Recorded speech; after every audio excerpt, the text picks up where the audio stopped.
If I'm to speak as brutally honest as I ever could be with one of these lists, to say that this has been one of the most exhausting years of my life would be massively underplaying everything that I've been going through. From imposters, to doxers, to analyzing grooming allegations, to general creeps, to just overworking myself, paranoia, harassment every other week. I'm just very tired. I try to be patient with people, and considering the size of my channel in 2021, I try to handle situations as maturely as possible. I have 14,000 subscribers, so I'm seen as someone who needs to be at least somewhat responsible with my platform. And regardless of how well you feel I do it, I do try. That said, this year pushed me. I don't think I have felt mentally sound in 7 years, with this year easily taking a bigger toll on me every week. Once again, I am very tired. In any case, as an aside, while I do feel like I get more and more jaded and pessimistic as the years continue, I guess I should preface that while this year was personally speaking incredibly exhausting just in general, from what I understand from other perspectives, 2021 was, for the most part, just another year. And if that's how you felt about this year, I'm glad you guys had a much more relaxed year than I did. 2019 and 2020 were definitely hard on pretty much everyone. So, having this break was probably pretty good. I just wish I could relate. This year in particular has given me a lot to talk about and a lot to think about. However, this is a video about commentaries, not a therapy session, so for the sake of brevity and saving everyone from hearing me have a live breakdown in video form again a la confessions and apology, I'll just keep it brief. Save my ire and catharsis for the entries of this year's Worst Commentaries countdown. These entries do have a lot of problems. I won't deny that this year had a lot of really great commentaries, and making my albeit brief best list was certainly a challenge in its own right. But on the other hand, the bad commentaries we've seen this year have been bad. Like, among some of the worst I've seen ever. I know it's a tradition at this point for my lists to get longer every year, but I'd be wholeheartedly surprised if this year's list didn't continue that tradition. Because with everything that I could talk about, we would be here for literal hours. But I do have to keep things brief with these lists, so I'll try to compress everything as much as I can. Ground rules. If you're new here, basically these lists look back at some of my least favorite commentaries of the year and retrospectively talk about the problems they have. Mind you, I haven't watched every commentary released this year. Hell, I find that I barely even know every commentator that comes into our niche little community. The slideshow commentary community. So, if there's one you guys are expecting on here and it's not, that's probably because I haven't seen it. I also keep my lists at 1 per commentator, which was especially hard given this year's propagandist machine, but we'll get back to them in due time. I also want to stress that these videos might not reflect the individual's current thoughts. So as such, do not go out and harass anyone mentioned in this video. I say that in just about all my videos where I cover someone, and it doesn't stop being true with these lists. With all the formalities out of the way, here are my top 10 worst commentaries of 2021. Buckle in.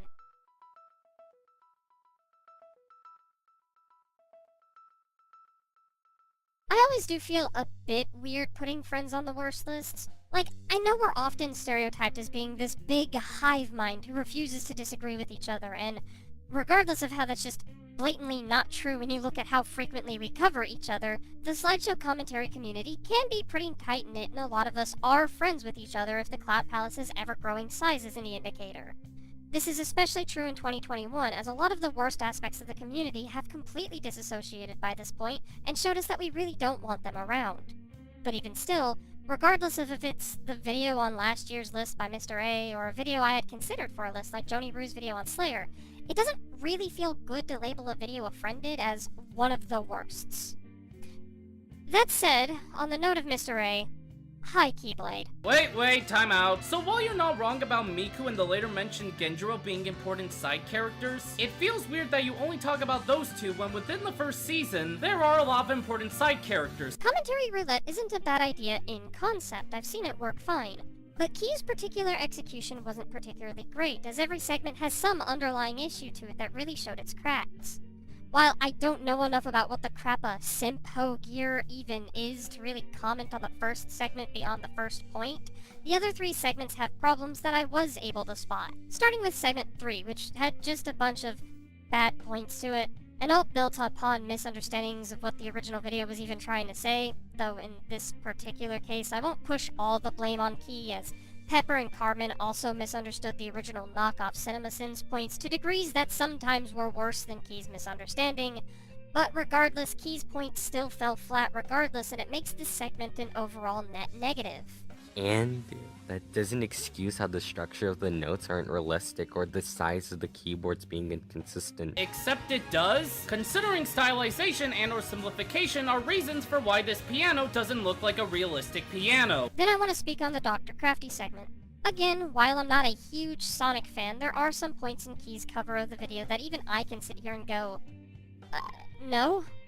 One immediate example that can come to mind is when Key is trying to defend characters from voice critiques, and he brings up how the Sonic cast cycles through voice actors.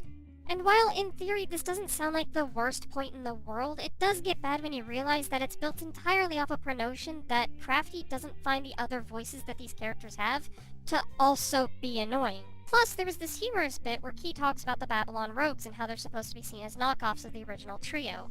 Which, while in a vacuum, is also a bad point because Crafty could still hate the fact that they're supposed to be that way, Key goes on to further contradict this very point by arguing how the Rogues aren't knockoffs of the original trio. Jet is just an angrier Sonic.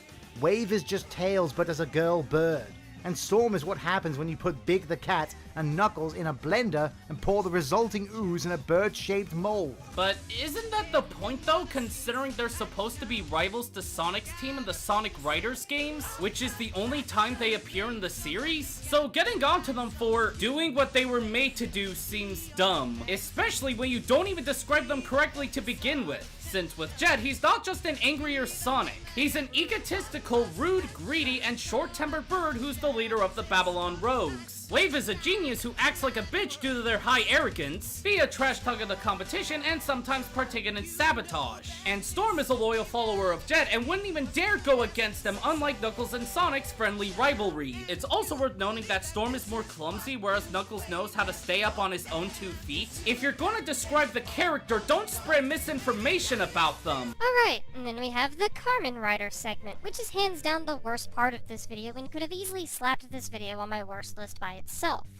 Like, let me be as clear as crystal when I say this, I don't like Carmen Rider's video, and we'll come back to why in a later entry, spoiler alert, but for you to argue with someone saying artists shouldn't have boundaries by explaining that the boundaries exist to begin with, isn't an argument, and both videos I saw arguing the original rant by Carmen did this. Key's video in particular winds up being the worst of the two though, because as much as I don't think he meant it in this way, Key did stumble into a bout of accidental racism when talking about Jaden Animations not presenting herself in a way that makes her seem Asian through her avatar. Which, the unfortunate implications of was enough for a joke video to want to cover in serious. And Jaden, well, she's funny, relatable, goofy hair, and all above, Asian. I'm sorry, but what the literal shit did I just hear? So Jaden is fuckable because she's funny, which by that logic, I guess I'm fuckable too, but I'm taken. Relatable? Congrats, Carmen, you turned the entire world into a circle jerk. Poofy hair? I don't know how that makes someone fuckable, but please don't throw in your personal kinks into this. It's only gonna make this shit worse than it already is. And Asian. What? This is not gonna lie, extremely fucking racist. Since you're essentially implying that being a certain type of race means you're fuckable, which is absolutely disgusting for reasons I shouldn't even have to explain. Also, Jaden's character isn't displayed as Asian. She's a well-drawn stick figure. How? How? The best thing that I can give Key's video is that the commentary community did become canon to the Dr. Crafty universe through it, and Avi's hidden ARG through those that covered Crafty was also pretty funny. But good God, Key, I know you can do better than this. Here's hoping to a much better 2022. So, every now and then when I release these lists, considering I don't wait until the end of the year like other people would expect, I do occasionally get asked, what would you do if a terrible video that would have made your list came out after your list was released? Wouldn't it make more sense to release these going into the new year? And I've had vague ideas, I've had workshopped answers, but I never truly had much of an answer to that question until today. So after I made my list last year, a video was released not even a full 24 hours after its release, which if that doesn't tell you how knee-jerk it was, allow me to elaborate. What the fuck are you even trying to argue at this point? Like, this is such a word salad? I have no clue what you're honestly saying. Like, again, I'm not trying to be mean here. I just don't know what you're trying to argue here. Maybe this sounds unfair to someone on the outside. After all, this video wasn't spawned off of a drama, it was just a bad video on your worst of 2020 list, and that's true. In comparison to what it could have been, this video does come off as a little harmless. But, well, I don't particularly take well to being painted as this malicious individual who is deliberately punching down to try to hurt an individual's credibility. Like, we all make bad videos every now and then. It happens. These lists literally just collect the ones that I thought were notably subpar and talk about them for reasons I've discussed in previous videos. As such, I deliberately request that people don't go out and attack those that I talk about. However, had you just watched Coda's video in a vacuum, you might have been given the wrong impression, as she kind of paints a picture that I do these for much more malicious reasons. What's up, what's up? I'm gonna keep this short and sweet, because honestly, this is a video I kind of want to respond to, and also kind of feel like I have to, mostly because of how many just blatant lies there are in this video, and how much misconstruing was done in this video. And given that this person has a lot more subscribers than me, I honestly, part of me feels like I need to give some sort of response to this. So, let me give you the context. Meet Doodletones. She's a commentator with 14,000 subscribers and pretty sizable platform. Every year, her and a bunch of other commentators make these top 10 worst commentaries of 2020 lists. Personally, I used to kind of enjoy them, but nowadays I just see them as rather pointless, honestly. It really does nothing other than just pointing at people and say, hey, your video was one of the worst, and honestly, it could be kind of disheartening for some people. But, whatever. By the way, Coda, just because I have 14,000 subscribers doesn't mean my word is law either. First and foremost, as I've said time and time again, these lists are subjective. Not everyone will agree with my stances, which is fine. But second, only a mere fraction of my viewer base actually watches my content. So while yes, 14k people have clicked that subscriber button, it means effectively nothing when they barely stick around. In any case, this video at times feels very narrative pushy, not helped by this low-key woe is me attitude Coda has throughout the video. It's incredibly manipulative, especially when it's not really backed up by anything other than some vague presumptions on Coda's end about my intentions or my points. As an example, I brought up her famous cyberbullying isn't real clip in retaliation to her insinuating that cancel culture doesn't exist. Her response was, cyberbullying isn't real, just turn off the fucking monitor. 14,000 subscribers, and the best joke you could have made against me was bringing up a video that I uploaded in 2017 and have repeatedly, many times, disagreed with and disowned and said that the point was stupid and the video was stupid. And that was the absolute best joke you could have made there. I'm not even mad, I'm honestly just disappointed. even though the point of bringing that clip up was to point out how the thought processes were very similar in logic. And that's quite obvious when you see the context surrounding it, which she does play, by the way, but chose to, I guess, not pay any attention to, because I guess we had a narrative to spin, maybe? Considering the rest of the video and how it presents itself, I wouldn't doubt it if there was at least some ulterior motives behind it. Albeit, I couldn't call it Machiavellian, you know? At most, this video was horribly knee-jerk and not really well thought out. It comes across as super emotionally defensive at the very best when it didn't really need to be, and considering the very short time frame between my list last year and her commentary on it, I guess everything just kind of clicks together all in all. I just brought up one article as an example of, oh, this is somebody else making the argument who actually elaborates on it. Is this the root claim? I don't know, but hey, I was showing that Common could have at the very least done a bit more research to try to understand it better, rather than taking the lazy way out of, I saw one nice goblin, so that's not true. I make this blatantly clear in my original video. But, guess who cuts out the context of me explaining all this? You barely addressed the root claims that goblins are anti-Semitic. I know Lily doesn't elaborate, but you could have at least done a little bit of research. Now I know Coda took quite the hiatus from the internet and is trying to come back with a fresher mindset, and, you know, fine. I'm pretty sure she disowned this video, and from what I've been hearing, she's come back with pretty decent commentaries, but I'm not against the idea of seeing improvement myself. That said, I suppose only time will tell. Here's to a good 2022, Coda. I'm hoping you have better years going forward. You see, sometimes there's a video that crosses my radar that honestly probably doesn't belong on a list with as much competition as this one does, but I think does belong on here because of the way the argumentation was framed that kinda hit that much more contemptibly than it probably had any right to. Last year was Slumber's third video on Dan Stein, as that video kind of excused what sounded to be harassment towards someone who, while is kind of a little twerp in their own right, definitely was being visually affected by harassment he was getting, which kinda made the whole thing gross as hell. This year though, I think I'd give that award to Red Queen Miku for her video on Channel Frederator's Sonic Boom and Donkey Kong Country theory. Not because it's necessarily harmful or malicious, but because, good god, its condescension and recontextualization of context really showed. The thing is, the globe can absolutely be called into question solely based on the size of Congo Bongo. If Congo Bongo isn't really that big, then the globe is inaccurate, and it's entirely possible that the world could very much look the way it does in Sonic Boom. So Miku spends the time arguing against a theory that is already being looked at from a critical viewpoint as if the video was making said theory itself. It wasn't, but you know, had you only watched Red Queen Miku's video, you might have thought otherwise. And I only clarify might because it gets really apparent towards the end of the video where we visually see Channel Frederator's video go into the cons, or flimsier points of the theory. And instead, Miku acts as if they fucking contradicted their theory by going into these points. This intellectually dishonest interpretation of the video is incredibly frustrating when you realize it, because why spend all this time cutting context to make a point that they ultimately agreed with you on? Yeah, that was something that we in the Cloud Palace didn't cover. Yeah, Miku's whole video is built on this assumption that Channel Frederator believes the theory to hold true, that it holds weight, but when you actually watch their video, you can see they ultimately come to a conclusion that it just doesn't. I stressed coming at this theory from multiple sides of this video, mostly to prove a point. This theory was stupid. This theory was wholly and irreconcilably stupid. There were way too many overgeneralizations made, and the evidence was shaky at best and flat out wrong at worst. They are two completely different planets. So in conclusion, it looks like this theory is debunked. No chili dogs for you, Sonic. 0 out of 5. Then there's the drag. I know I can oftentimes be wordy and definitely have my habits of going off on tirades and tangents, but I ultimately try to tie those back into the point of some kind that actually utilizes those moments of pedantic preaching. Miku has two particular moments of this behavior that neither actually use in any meaningful way.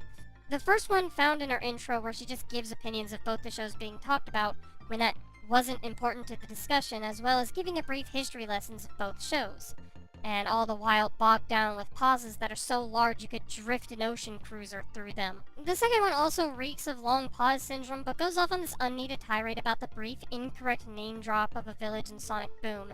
It's ultimately not needed though, because, for starters, the point could have been heavily shortened for brevity's sake by just saying that it wasn't the name of the village, but instead went on the history and context behind the name of the village in a way that totally fucking contradicts her point that Frederator never watched the show. And 3, because it didn't debunk the point. Obviously, they're not living in the same house, but they've got to share the same architect at least. All the buildings in Sonic Boom's main village, Pleasant Valley. Hint number 2, you paid 0 attention to this show. Like, you literally had to pick the one name this town never actually had, didn't you? The supposed name comes from the episode Unnamed Episode.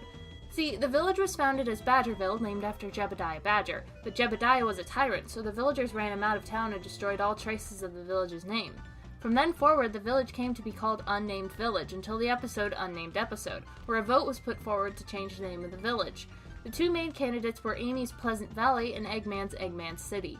Due to the circumstances of the episode, though, Amy lost the vote and the village was temporarily renamed to Eggman City until Eggman's scheme to take over the village was thwarted.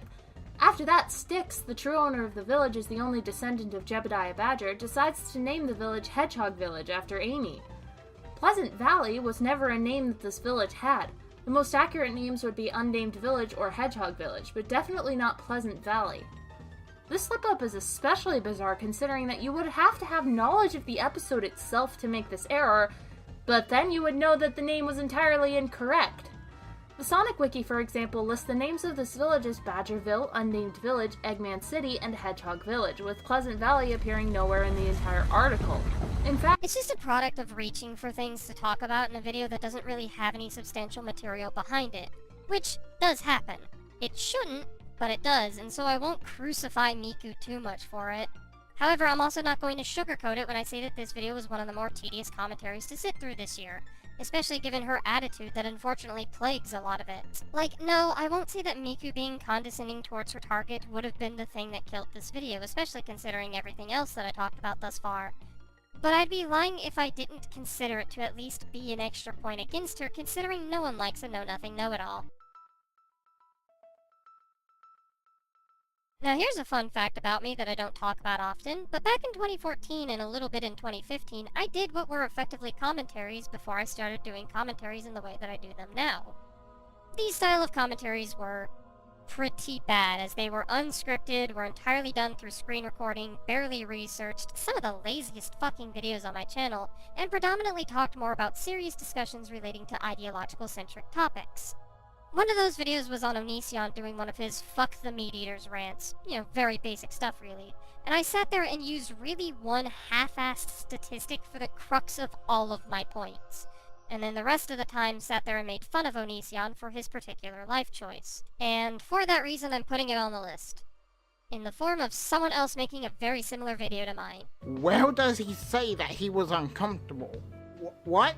I don't understand. Where does it say that he was uncomfortable with it? Gaze, are you stupid? Are you insanely stupid that you didn't watch the video that you showed? Now, no, this by no means is plagiarism. I wouldn't make that kind of statement. When I say RoboKnight Show's video on vegan gays is in a similar ballpark to my own video on Onision, I mean that in the way that the problems with the videos are shared pretty abundantly.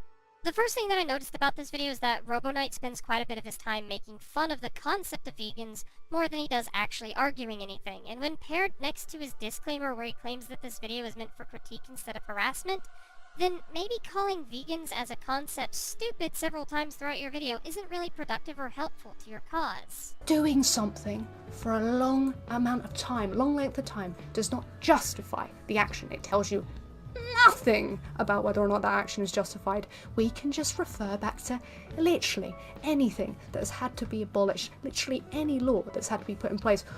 It's kind of been a thing for a while where women didn't work in the workplace, so why on earth would you want to put them in the workplace all of a sudden? It's kind of been a thing that we've killed homosexuals.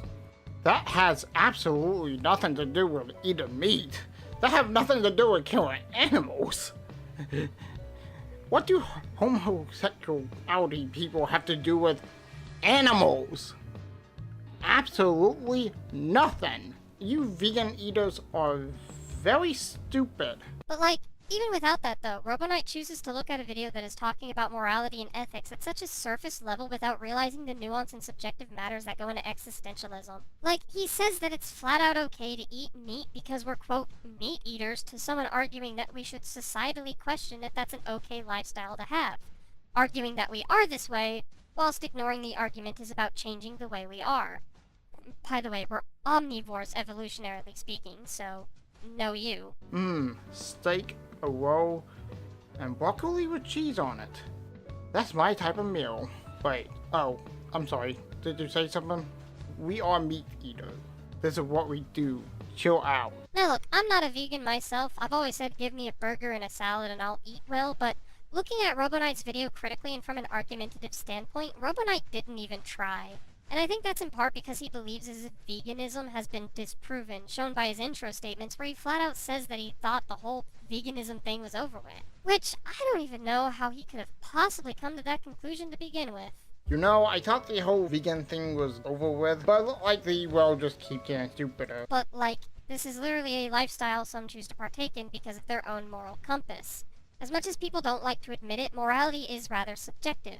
You won't be able to prove that eating meat is totally okay or totally not okay just by citing some article that is literally discussing both sides of an ethical debate. Oh yeah, I almost forgot to mention that part. RoboKnight doesn't read his own citations, because if he did, there'd be far more nuance in his arguments than there is. Like, he disregards a BBC article talking about the argument itself because I don't trust BBC, which gives me hardcore Steve the Unknown Nerd vibes, but then uses a Wait But Why article that also talks about the argument, and then caps it off with an article about meat giving people vitamin B12, where the source also says that you don't need meat to get vitamin B12. Though I guess I don't know what I expect from a guy who thinks vegan gays, who is commentating on a guy who was already arguing against a vegan, was pushing her veganism onto other people. Like, bruh, Did you forget who started this chain? When this year started, I didn't really know much about the individual by the name of Stargiant Productions. I just knew her content wasn't exactly my cup of tea. After this year, I kinda grow envious of my 2020 self because not only do I now know how Stargiant presents herself in her videos and think that it's unpleasant at the best of times, but yeah, she's kind of an individual I could definitely not see myself getting along with at all. I don't feel like I need much introduction to the mysterious Mr. Enter. If you've been on my channel for really any allotted time, you probably know who he is in his normal brand of content. I won't say he's perfect. I definitely hold my gripes with his more politically driven views, but I stick around to his content as frequently as I do because, in short, when he does it good, he does it great. I loved the likes of Technocracy, and one of his videos on extra credits made my best of the year list a couple years back. By the way, we're talking about a cartoon reviewer, for those not affiliated. But in any case, this year's Stargiant and Enter had a bit of a scuff, with Mr. Enter making a bit of an exposé on Stargiant for her more annoying traits.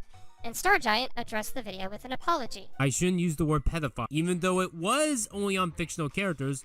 The only real YouTubers that I used that word on were Cosmodor and Toon Critic, because both were out as untrustworthy sexual deviants. As for the abuse part, in my own past, I have had people that made me lose friendships that were actual toxic people. These were in my middle school and high school years, and that made me have the logic of anyone cutting ties with me was an abuser. Now, I know what you're thinking, and bro, I don't know, aliens could have slurs on other planets. I wouldn't know.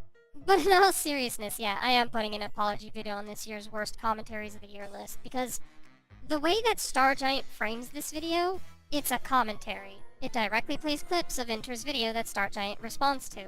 And to say that this comes off as less like an apology and more like Stargiant shifting the onus onto others or making excuses is, well, not unexpected, I suppose. Also, not the only one we've seen. I will say that despite being so high on this list, it's not all bad. I'm not sure if any of the individual Stargiant was apologizing to accepted it, nor is it any of my business. But had that been me on the other side of this apology, I'd be optimistically skeptical at the very least.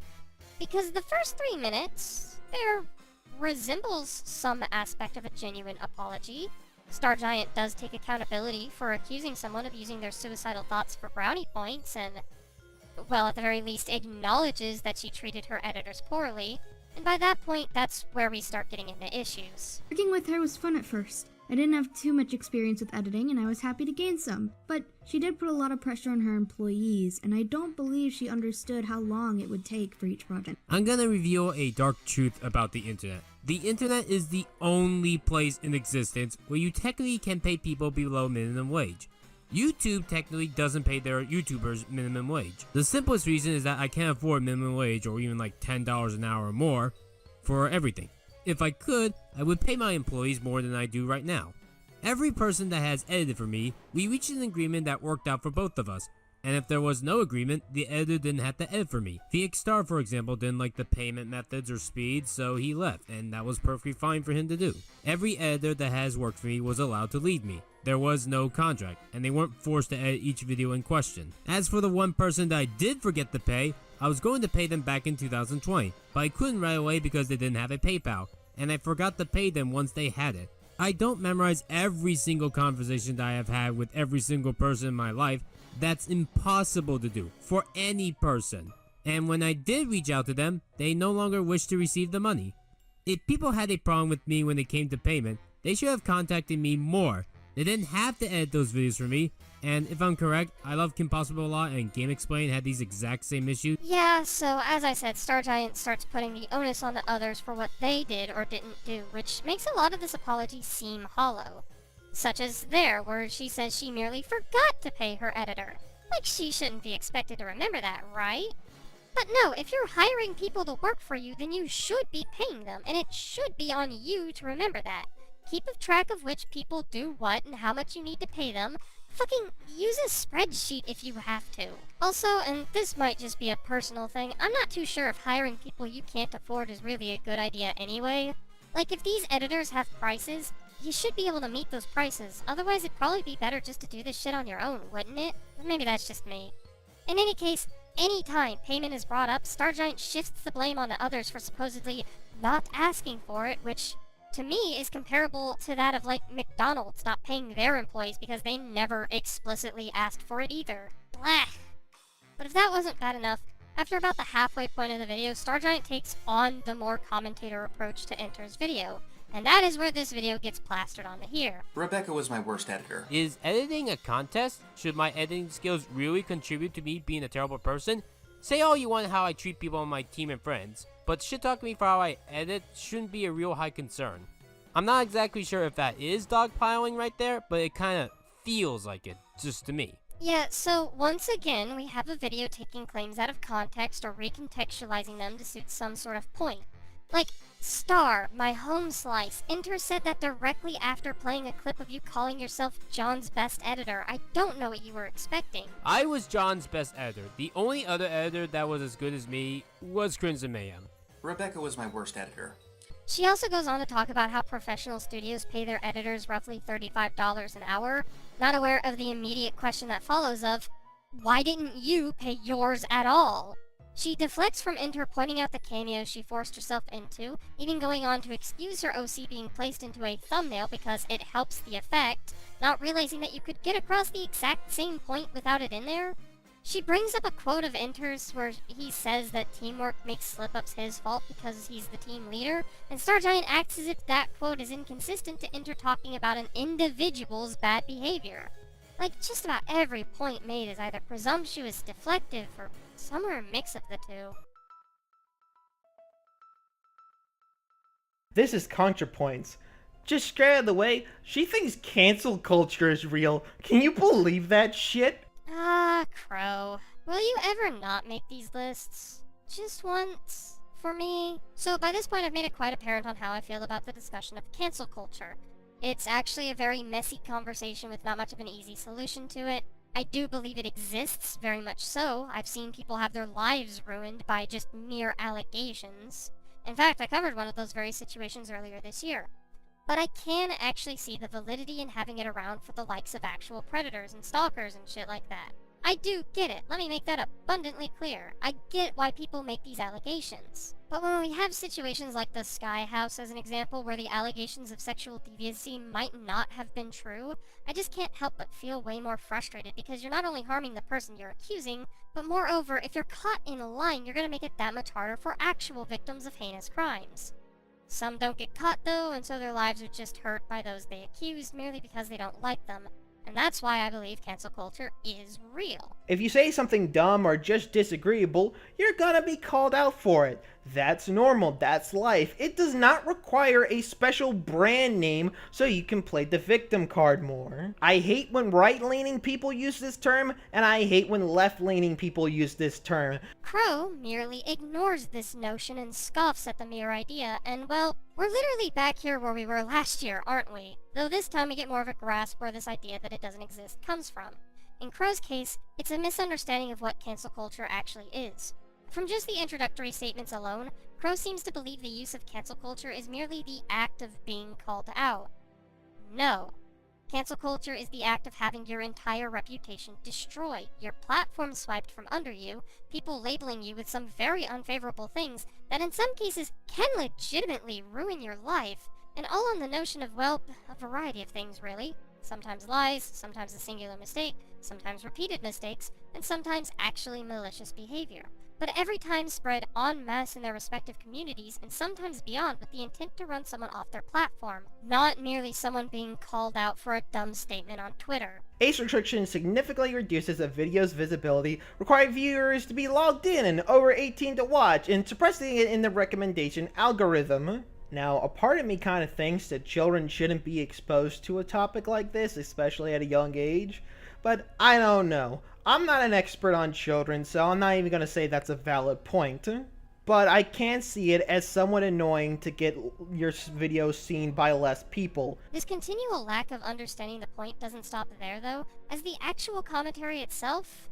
Well, I'm gonna have to be blunt. It's a deviant Crow commentary. She starts by giving us the foundation of something she really doesn't understand before hitting us with those extremist political views. Shown in her first counterpoint where Crow gives us ContraPoints' tweets, saying that we shouldn't be surrendering the ideals of free speech under the notion that we're deplatforming more conservative beliefs and reducing harassment that people face, to which Crow winds up misconstruing as, Natalie is pro-cyber harassment. Free speech should be reclaimed as an essential leftist issue. We should not surrender the most fundamental civil right to Google LLC in the name of deplatforming rights and curtailing harassment. It's not worth the cost. Apparently, according to what I understand, Natalie is trying to say, well, they're both sides of the same coin. Harassment and us talking about very important issues that are around leftist circles, even though they're not. Which, that's very untrue, and Crow should know that.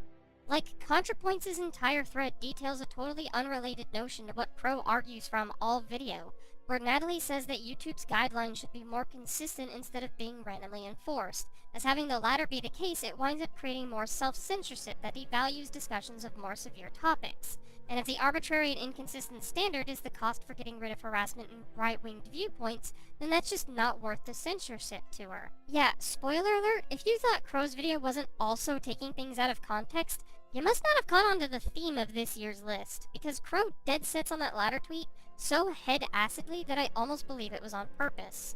I almost believe that Crow did not want to get the rest of Natalie's point, so she could make a video complaining about it. That's really the only way that I could explain some of these points. As someone that tried to deplatform rights before, I think that's a whole load of bullshit. If the site says, hey, being a racist asshole is against the rules, I am probably going to make sure that they don't get, they get banned and shit. Because, limiting the spread of alt-right propaganda that forces dangerous rhetoric is not a bad thing. It's a good thing, Natalie, because that spread of harmful knowledge is no longer allowed to thrive. Now, don't get me wrong, I guess I get where Crow is trying to come from, but she's just not good at getting that across when her ideals are as extreme as they are. Crow wants all yin with no yang, as it were, but that's just not possible. Because who dictates what is and is not good speech? In fact, a lot of Crow's ideals here are anti-free speech when you really look at them critically. Because freedom of speech protects those more contested takes on principle. Safe speech does not need protecting, so when Crow sits here and acts as if all right-winged beliefs should be devalued and removed, it shows that she doesn't really want free speech. She wants an echo chamber. And while I too get tired of how fundamentally flawed the internet's policing system is, having had 2 years of being stalked under my belt, I just can't look at Crow's lack of nuance as anything but wrong, I guess. Anyway, this segment is getting a little long. I think it's time to move on. Say what you will about us slideshow commentators, at least we're not drama channels. So today I'm going to be talking about one of the most disingenuous hypocrites you'll ever see in your life, Quinn Curio, a person who presents herself as fair and well balanced, when that's anything but the case. So this is Liam. He did a video about a user by the name of Quinn Curio, and I kinda really don't like it if it being on this list is any indicator. Like, let me ask y'all a rhetorical question. Do you think it makes sense for someone who unironically uses facts don't care about your feelings in a way to call someone oversensitive get super uppity about that same person calling out bad faith criticism as it is? Because how dare you call these commentators mean? Like, I'm not even gonna beat around the bush. Liam's entire video is based on out of context argumentation, assuming intent, ad hominem, hypocrisy, and God knows what else I'm forgetting because Quinn called out a handful of critics of Storytime animators for giving bad faith or destructive criticism of their content. He makes these broad statements about Quinn's character and her content either without much evidence or without much provocation. One instance I can think in the latter category is when Liam literally plays a mid-sentence excerpt from a rhetorical question Quinn was asking to go on this diatribe about how bad her criticisms of critics are, and it's just claim after claim with none substantiated in the video at all. Of you. Am I being too all or nothing? Yes, because your argumentation is awful, your commentary is lazy. You rely on your own biased thoughts, your presumptions, your generalizations. You don't offer any nuance to the discussion. You ignore examples that don't fit your narrative because you're inherently biased. You are, without a shadow of a doubt, a disingenuous hypocrite. And you know what's the tragic thing about all of this, Quinn? The few good points you have in your video, is just buried. It's buried underneath smug, mediocre commentary, god-awful points in a video that, at its very core, is fundamentally flawed. There's also this whole diatribe he goes on a little later where he makes claim after claim of Quinn not knowing what commentary and critique is because she apparently doesn't give any benefit of doubt before turning around and talk about how he does. And it's just so frustrating to see this man gish-galloping, piling on argument after argument of how bad Quinn is, while isolating what she's saying and reading the literal worst interpretation of it. Having went out of my way to watch the original video Liam's covering, as a commentary channel myself, I found that a lot of her criticisms of how people treat discussions such as this to be valid because I've seen people treat critique like she describes people do. In fact, ironically enough, Liam himself falls under a lot of those very same criticisms throughout this video.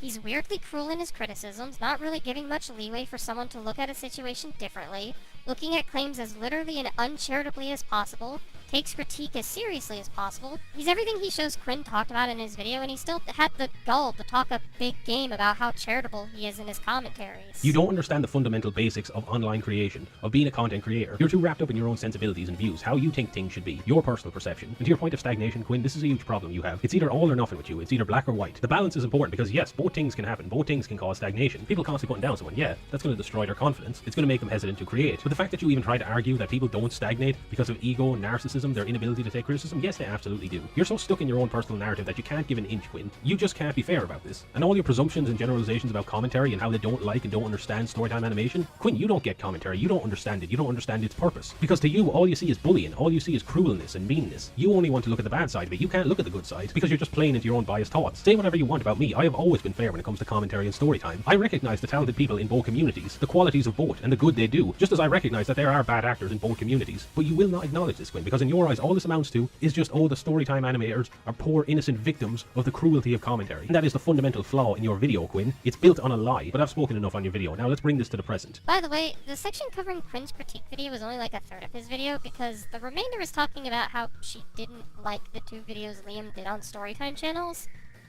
No, I'm not kidding. He really did just outwardly say in his video that the reason for this video is because Quinn took issue with two of his own.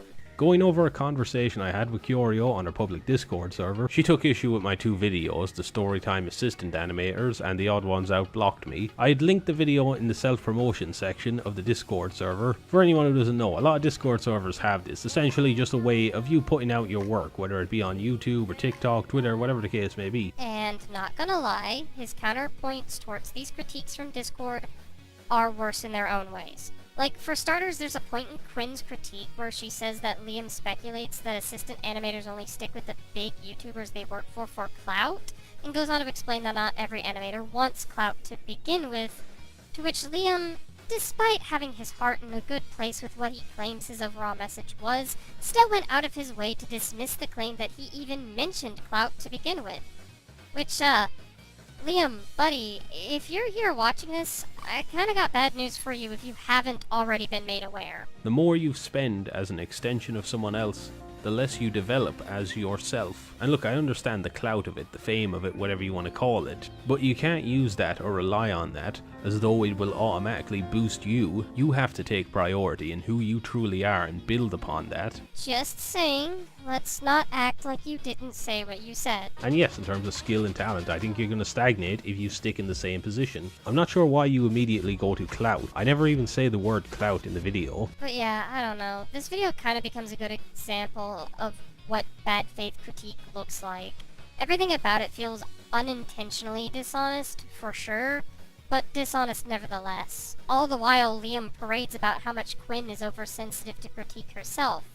This was definitely one of those videos I talk about every year that gave off a horrible first impression to the creator and their content. Like, no, not everyone needs to hear critique, not everyone has to sort it out, and while you can criticize someone regardless on a platform like this anyway, don't expect everyone to take a random tagging on Twitter so positively.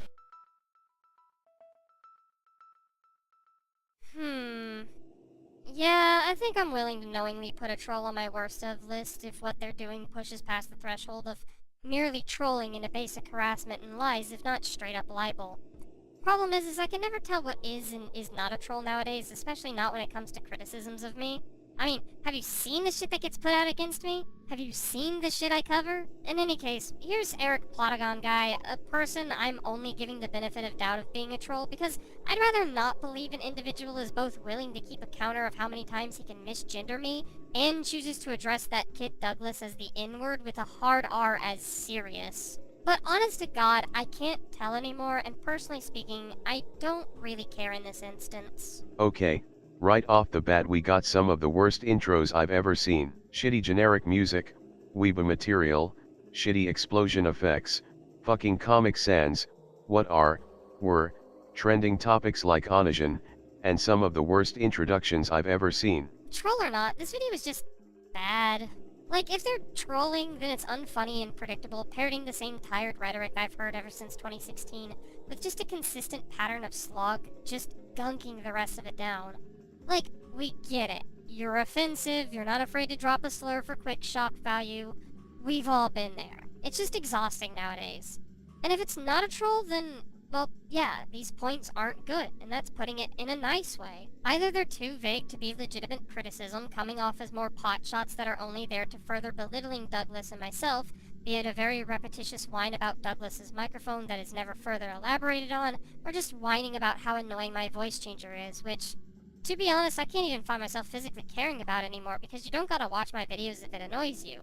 It makes me way more comfortable to have it on, so I do it for me, not for you, and I do not apologize. Not much is known about Doodle's early life, as she likes to keep her personal life and her online life completely separate. Here's what I do know. She was born as a boy, Sean Michael Hembry, in 1997.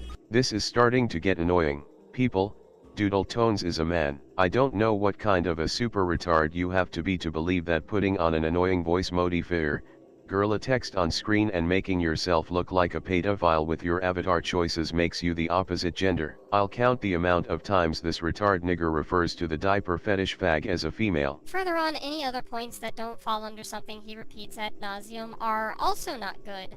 Like, yes, Eric, or Jack, Douglas is going to show an excerpt of my content. It's almost like the video you're covering is talking about who I am for an audience that didn't previously know. Are you saying we should just be able to say anything about me without examples? Well, actually, given the video that I'm talking about, I guess I wouldn't be too surprised. Oh geez, Eric, or Jack, first of all, Ray probably agrees with you, but secondly, it's almost as if she looked at that point as really bad after releasing the video on me. Geez, Eric, it's almost as if Douglas disagrees with your stance of how much Super Mario 64 improved on the formula. Like it's subjective or something. She does this for two reasons. One, it's a cool aesthetic that separates her from all the other commentary channels on YouTube. And two, she also does it to avoid revealing her real voice, although she did reveal it in one of her recent commentaries. The truth is, he is a special snowflake that likes to think of himself as such, so he tries to be special by showing off how he's intense sexual SJW scum, while not realizing trans people are fucking cancer. Do you see what I mean? Like, there's just kind of nothing really to this video. It's a bad commentary and a pitiful attempt at getting someone riled up. Like, yes, it did make this list, and at a pretty high spot for what it is, but that's less because I'm mad at it like I am with some of the other entries in this video, but more of just how much it fails at its goal. Regardless of what it is. Sometimes it just do be that way. This is a worst commentaries list after all, and while very typically the worst of the year get me all heated and angry, sometimes they're just bad. And this is probably the best example I can give of that. Actually, to be honest, Douglas's video probably was the thing that would have pissed me off more in hindsight. Like, bruh, the sex change isn't what makes someone transgender. Though that is a very typically a goal, and it is for me at some point, but regardless, lots of misinformation plagues that video, and it was supposed to be taken seriously, so, you know. It's also unclear at what point she exactly became a girl. But, at some point, she eventually did gender swap and changed her name from Sean Hembry to Suzanne Hembry. Yeah, that's literally it. I wish I could give you a really detailed, epic explanation of who she is, but since there's not that much out there, this is all that I can give you.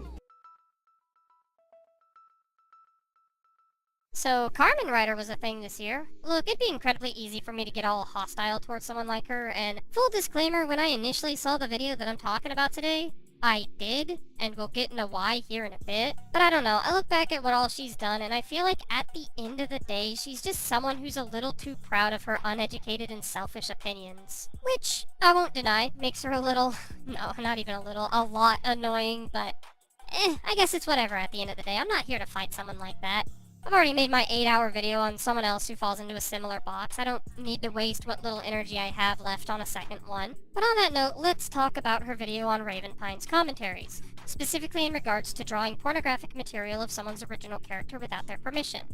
Now, my stance on the matter is, let people draw boundaries and respect them. I really don't feel as if this conversation was all that deep. But Carmen disagrees, saying that people should let pornography be drawn because it'll happen regardless. Wow, you are really not good at debating, are you? You're comparing someone being doxxed to someone drawing porn of a character. Also, fuck you for bringing up Vibsy Pop's dox, but not Scott Cawthon's. You know, the reason she got doxxed. Now, I know people often say, it's the internet, to get away with deplorable shit. But you have strawmanned the actual argument way too fucking much. Oh boy, this segment's gonna get a bit long. Bear with me. Now, let me start with my own hot take real quick. While this video is, in my opinion, the second worst commentary of the year, she does have points I can see as valid within the first handful of minutes especially. Mind you, these are the smaller points, ultimately, regarding her controversial status in the community, her status as an overdone topic, and the fact that, yeah, she was merely discussing the topics of pornography. While I would still be weary of the video being labeled 13+, it isn't nearly as explicit as maybe Raven made it out to be. So, for sure, I will say, looking back with a fresher mindset, the video does have some redeeming factors. But where she reaches this position on my list comes in the form of the not-so-good points littered throughout the video. These are the points that outweigh the smaller good points that Carmen does have. And one pretty repetitive point in the video that particularly irked me was all the time she cut into the video to say that she doesn't care about what the creators of the original characters she was using as examples think. I'm pretty sure that BB Ponzu, the person who made Sky, would not appreciate any lewds made of her at all. Actually, he didn't make Sky, he just made the mod. And even then, I don't care what he thinks. Yes, because that's the whole reason you made the initial video to begin with, isn't it? Because you don't care that the creators take a stance against their characters being drawn in situations they deem as uncomfortable, clearly. By the way, this isn't exactly an argument. Just saying you don't care doesn't debunk anything, it just merely dismisses the counter-critiques of your own work outright. And if you're trying to take a stance on this topic to the point you'd make a video dedicated to it, and another defending it, I don't care is the last counter-argument you'd want to be making, because inherently that's contradictory. This apathy also has other issues to it, specifically in the sense that it dismisses people's boundaries in a pretty toxic way, but, you know, surely Carmen doesn't care about that either, so we'll move on to the other bigger issues. It's a character. That's the key word. Based on. I even say this later in the video. Now, I get what this is trying to get across, but I think just saying these self-inserted or self-depictions are merely based on the artists behind them is rather misleading in certain situations. Because there's a purpose to these characters, you know? Like, in regard to Jaden Animations or Wolfie Chew, these characters are supposed to be a replacement for the artists in their videos. It might not be exactly them, but it's who they represent and their purpose of creation that's important to consider in this topic. Because looting Jaden or Wolfie Chew's self-depictions functions in a similar light to looting them as people. So in this sense, if it's okay to sexualize these characters because they aren't the real people, and that being the only reason Carmen gives throughout a chunk of this video, would we be able to draw a picture of the actual people behind the characters in sexual depictions? In a similar sense, it opens up a lot of other morally questionable discussion points that I'm pretty certain Carmen wouldn't support had they been asked. And to put that aside, once again, this is just apathy for the sake of it, being totally dismissive instead of putting an actual argument to the forefront. And then there's the rules for thee but not for me argument. So, she's the one doing it. She's the creator of this character, not an absolute rando she doesn't know and is an adult herself. So you're saying rules for me, but not for thee. Alright. Now again, this is an argument that I understand on premise. Take out the double standards and all that. But like, in the confines of this particular conversation, it just doesn't work. The first time it's used in the context against the creator of the Friday Night Funkin' mod for Sky, saying that the mod would be considered pedophilia if wanting to sexualize her be considered such, but No, because it's not boyfriend that's infatuated with Sky. It's the other way around.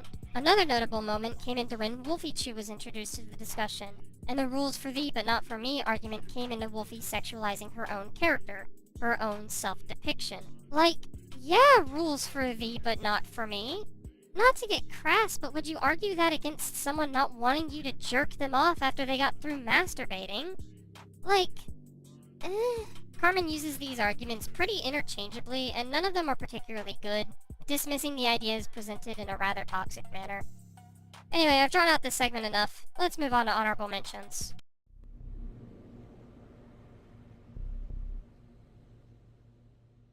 Okay, to me, bitching about the intro, about Phil having no audio in the intro picture, that adds nothing to the video at all, is a petty and stupid complaint.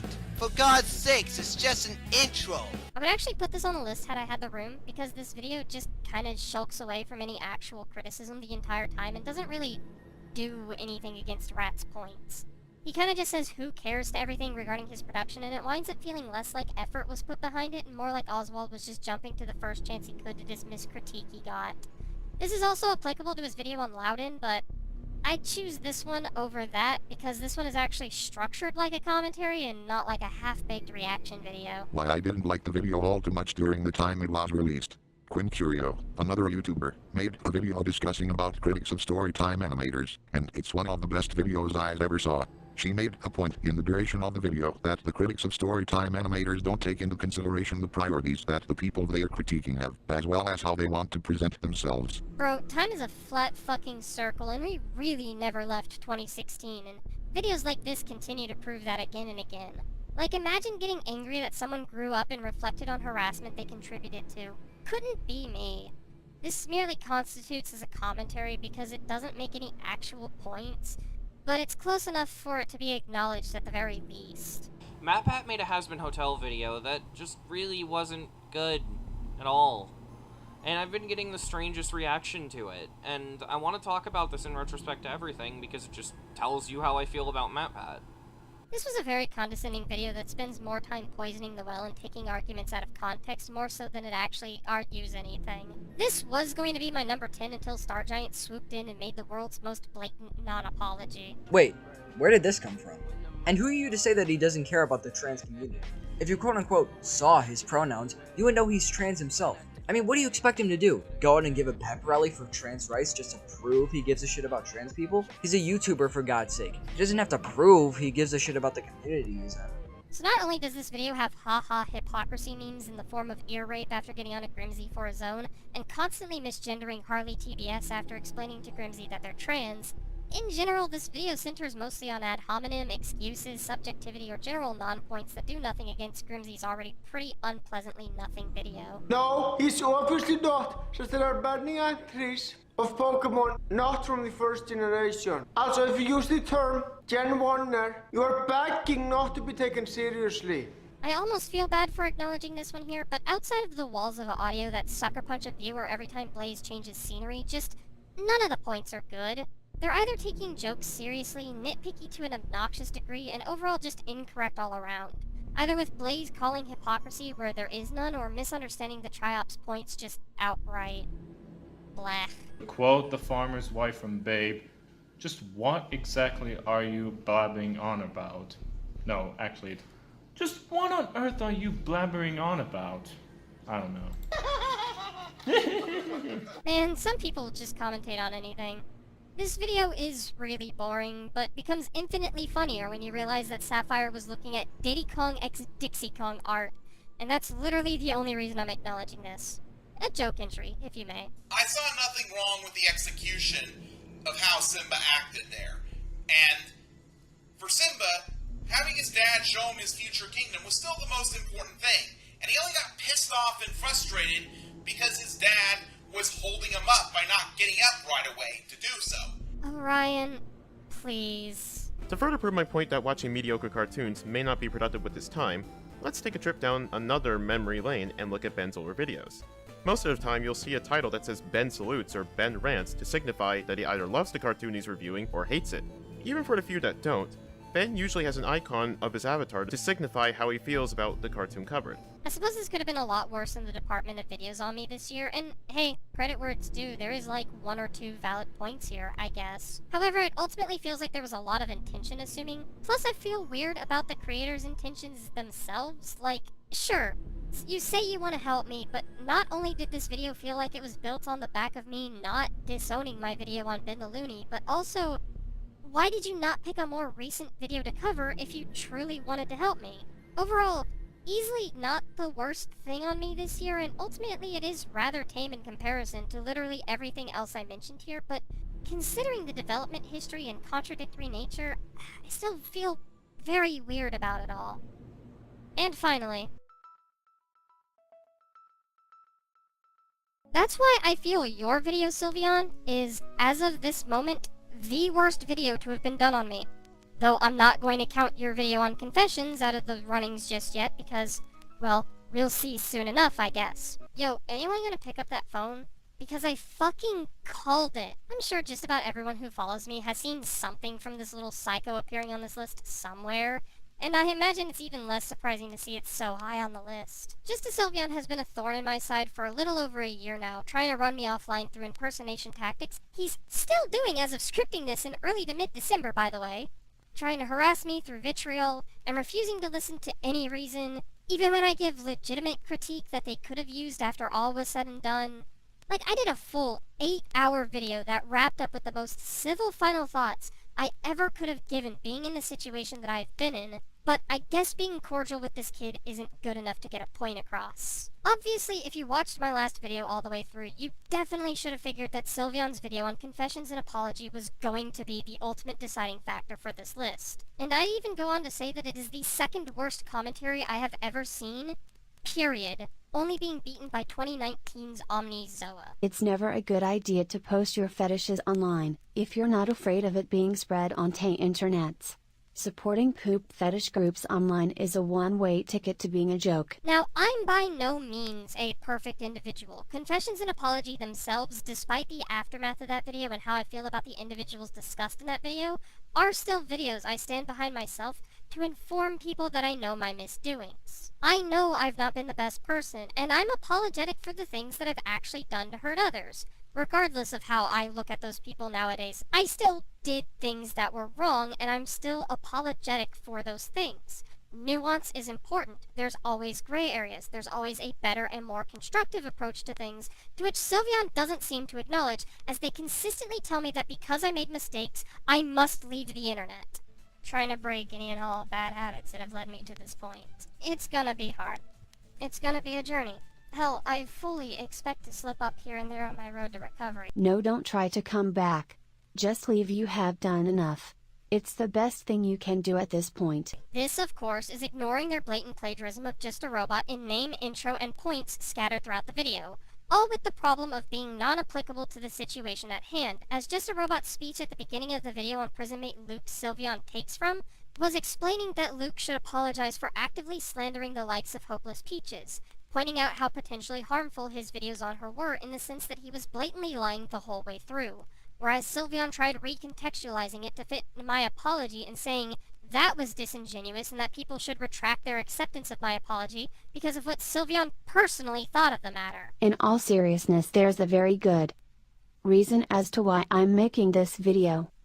Because 9 out of 10 people who have spread around false information about Doodletones trying to improve herself have done nothing to correct their mistakes.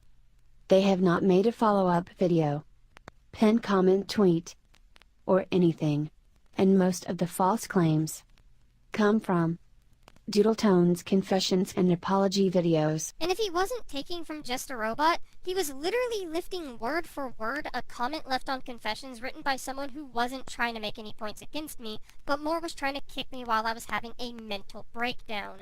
This included not one, but 2 instances of blatant transphobia that do nothing but just be transphobic for the sake of it. If you're so insecure in your identity that you want to take estrogen/testosterone and possibly mutilate your genitals just to regret it years or off your shelf later, maybe you shouldn't call yourself being a different gender. So you got vitriol, plagiarism, transphobia, not much substance when you look at the rest of his points that are merely reactionary in nature and don't make arguments besides leave the internet. And worse yet, it's padded with Sylveon's interjections taking up only 7 minutes of a 50-minute video where most of it is just confessions and apology played in full. I have had it with this kid constantly impersonating me and harassing others under my brand because of these 2 videos in particular, especially after seeing that Sylveon has 0 actual criticisms against it and literally looked at it as a crux to justify his harassment of me. Also, using V Omega's comments means literally fuck all because V was on his own a manipulative prick that refused to accept an apology either until he could literally control a narrative around you. Now is there some drama with V Omega? Sure. But I don't care. V could run over both Laura Bush and Caitlyn Jenner. But it still doesn't change that Doodletones Velma dinky looking ass is a liar. To everybody watching this video, if there's one thing I want you to take away from my video series on Doodletones, it's that this is a cautionary tale about how not to act on YouTube. Sylveon's video is literally just the result of V's influence, plain and fucking simple. I know Sylveon isn't gonna want to listen to reason. They never have, and the fact that he's still using my brand and hiding behind another rather sketchy individual who refuses to listen to anything, ever, is proof enough of that. Especially after the amount of times he's apologized for this behavior. And that is probably the most infuriating bit of irony that this video in particular has going for it. You claim that it's best for someone to leave the internet instead of apologizing for heinous actions that they've done online and continue to be in a space where they can show change. Yet whenever you're finally called out on your behavior in a way that makes sense even to you, you just say sorry and don't correct the attitude and actions that you were initially called out for. Fuck off. Well, another year down, a new year to go, and at this point I'm just too fucking jaded to even entertain the idea of a better 2022. I don't know what's gonna be to come, and I can only imagine my life will get a smidgen more miserable by the end of it all. Look, I'm a commentator, not a drama channel. I just want to exist online to make something I enjoy doing as a job, that being video critiques. I'm not out to cancel people, to get involved in constantly updating drama. I try to avoid that life because it's a miserable existence, and I'm tired just from the 2 I got directly involved in this year. But it's why I like my little corner of the web, the slideshow commentary community. I've mentioned this before and I'll mention it again, we're just a bunch of nerds arguing over nerd things. It's fun. And at the very least, going into 2022, I kinda want to go back to spreading that message that critique can be fun and not very serious. Will I succeed? Probably not. It'll be 2022. More of the same of the past 3 years. I'll want this particular part to be proven wrong, but I'm not holding my breath. In any case, I don't really have much in the realms of final thoughts as critique. Because, really, what all can you say? So I'll just leave it at chill, relax. I think we could all use a bit of that after this year. I don't know about y'all, but I want time to slow down. Be less stress-inducing. It's killing all of us. And no, this isn't final thoughts pointed at the FCC, because, as I said, the people in the community have had, relatively speaking, a rather normal year. I'm talking those of y'all who follow me from other communities. In any case, keep calm and commentate. I hope you guys have a good rest of your day, good rest of your holiday, and hopefully a good next year. Now we can celebrate the best of the year with my annual clip show. That's a crossover I never thought I would see. Then again, we do have Juggalo furries. Come see the new anime premiering soon. Boku no Posse has juggalette titties, fago showers, of not the golden variety, and a special musical appearance by William Hung. Which, to my knowledge, she hasn't repeated since. Or at least if she did make a recurring habit of ableist presumptions in the time since the Sapphire Sonic fan situation, now would be the time to show evidence, because otherwise you come off like you're repeating the same mistakes as your previous commentary on her by picking at old misdeeds from the distant past with no regard for how Doodle has changed since then. I guess bringing up the Todd tweet would have made that agenda way too obvious, wouldn't it? Perhaps not, but unless you have legitimate reason to believe they are trolls, or have proof that the video was done more in jest over serious discussion, then there becomes more of a reason to believe they are not merely doing their actions for the purposes of getting a rise out of people, and might instead be inexperienced or clumsy with their points. At this point you are presuming off of nothing, even by your own admission. It is objectively false to claim that a 14-year-old is considered an adult in Germany. Normally, I would chalk this up to just a slip in wording, but Cosmodor is trying to make the case that this relationship was, to a degree, acceptable, so that particular statement holds a lot more weight in serving as his defense. Ignoring the remark on character, since I don't think I can argue it in good faith with how vague it is, but with the other two, oh boy, with starting with the story remark, it's more about the gameplay and collecting all the different Pokemon species. If you aren't connected to a server and are just playing a single-player game, everything is obviously managed client-side, including drop rates. But when you connect to a server, drop rates are then managed server-side. What do you have to say for yourself, Doctor? Okay, so I couldn't find any PNGs of Neo Metal Sonic. Is that it? Yes, I've heard this 1,000 times already, and I'm also very well aware that being slow is in fact worse than bestiality. Okay, so let me see if I get this straight. Big is bad because he's stupid. Even ignoring the simple-minded hypothetical that Messi brings up. Yeah, so let's just automatically assume that a character being mentally challenged is inherently bad writing. I would like some proof of this. I have never once heard about this overview of Junkie's video before now. You didn't mention it in your previous video, you didn't mention this in a comment section on Doodle's video on you didn't even mention this in your public Discord server. To put it bluntly, we call this poisoning the well, and we haven't even gotten a drink. Yeah, between both of these statements, this honestly sets a nasty tone for Koda's video since it's already making Doodle out to be the villain. Though speaking of poor first impressions, let's move on to Umbris's intro statements.